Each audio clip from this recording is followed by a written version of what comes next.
gising mo. Para may buhay.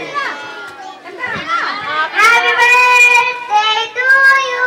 Third voice talaga. Happy birthday to you! Happy birthday! Happy birthday! Happy birthday, Samira! Ulit, go! Happy birthday to you!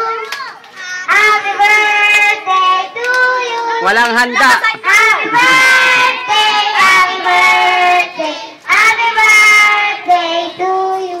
Oh, speech. Anong masasabi ng nanay? Kasi ganun talaga. Tapos susunod naman tatay. Tapos yung lola naman. Unahin po natin ano masasabi ng nanay. Hindi, inuulit po yun after ng happy birthday.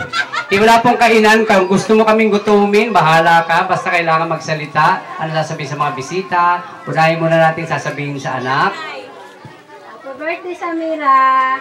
Anong wish sa anak? Sana lumaki ng malusog.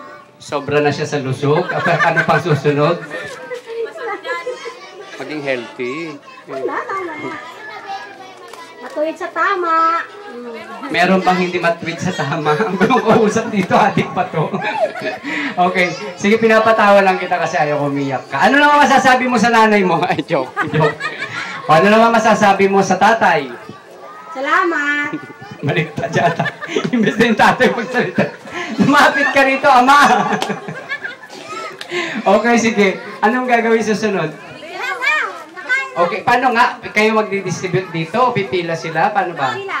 Okay, mag-i-speech naman po yung tatay. Kilala niyo yung tatay ng bata? Oo, ito po yung tatay. Sige, thank you sa inyo. Ako, nagpapasalamat ako sa inyo sa dumating dito. Sa lahat ng mga sokik ang mga fishball.